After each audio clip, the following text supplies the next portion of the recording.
I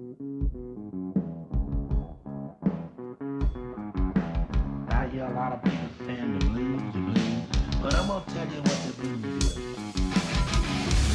When you ain't got no money, you got the blues. When you ain't got no money to pay your house, you still got the blues. Hey everybody, welcome to Frank's Big Day. Big days out, start with big days in. And right now Frank needs a whole lot of work. We beat the hell out of him last summer, had a lot of fun, figured out what worked, what didn't. Pretty happy with the results overall. We got a few major repairs that need to be done, a few minor repairs, and a couple of major upgrades up our sleeve. We're gonna throw a whole lot of lumens on the front of Frank. Really hope you guys will stick around and check it all out. Now, we want to throw a lot of light on the front of Frank. Problem is, as you can see, Frank needs a bumper. So we're gonna build a bumper, because apparently that's the thing to do when you have an off-road channel on YouTube. And I need a bumper. We're starting with some 188 wall 4x4 square tubing. The plan is to cut it up so it doesn't look like a chunk of 4x4 square tubing. Because this is my first video, we're going to jump right into a table full of tools and some measuring. You can see we're marking it out to be sectioned and bent, and this is going to give us our bumper ends.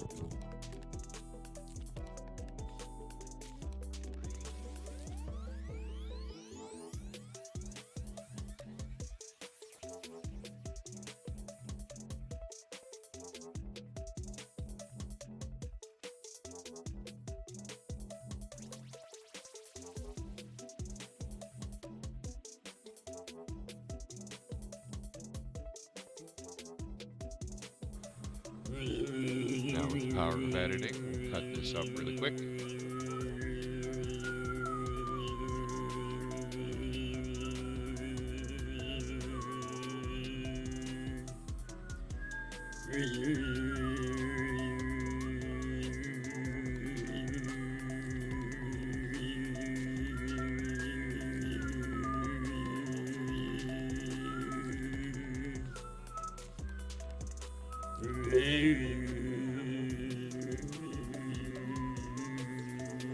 Now the original plan was to cut off the bottom edge, but I realized after cutting it off that I would be able to achieve the angle I was looking for if I actually used that as the top.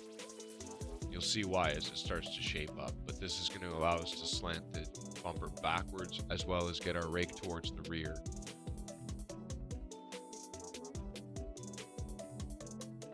Once I'm happy with the shape of the first one and I've got the angles that I like, I can go ahead and duplicate that on the other piece and start making the other side.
Now that we've got the bottom pieces all done, it's time to work on the top faces.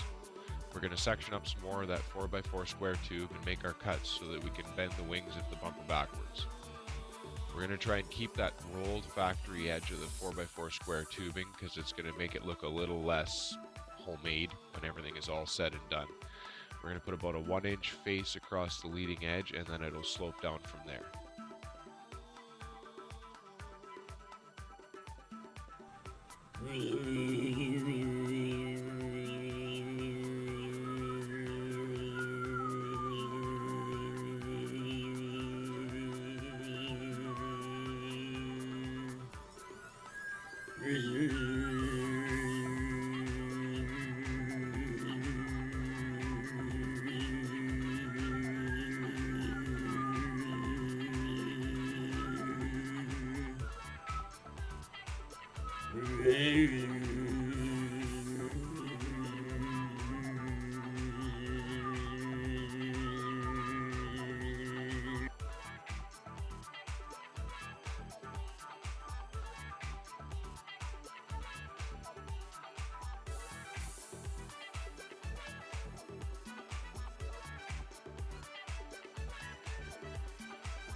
Once we have everything dry fit, it's time to tack it all together and weld it solid.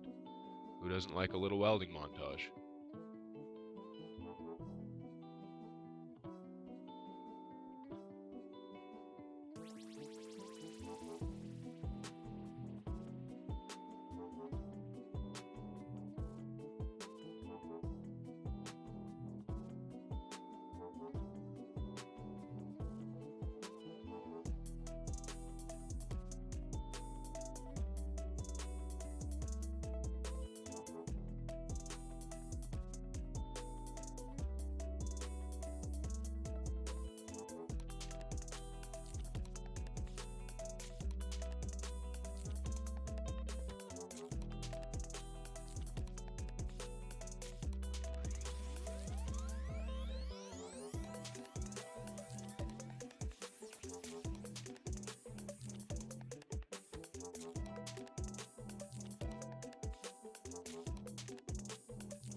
Alright guys, I know it's getting a little bit dark out here, but you can kind of still see it.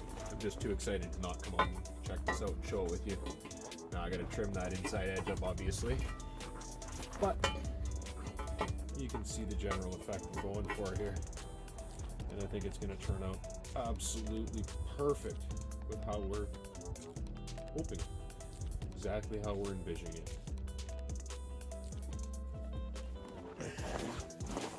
Now, to make the other side look the same.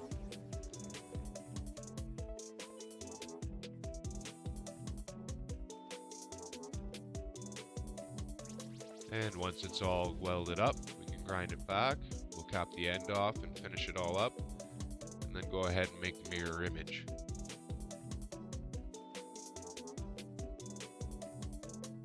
And just like that, we have a finished bumper end, and shortly we'll have a second one.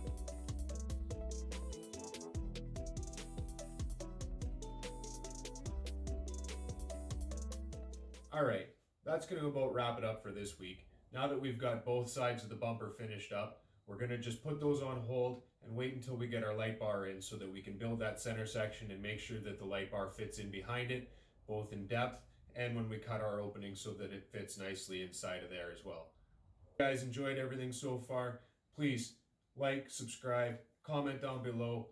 I'm just getting started in all of this, so if you lasted this long, I appreciate it. I'd like you to stick around. Things are going to improve as I get used to this and as we find more things to build for Frank and reveal the plans that we've got coming up, because we do have some really big things on deck.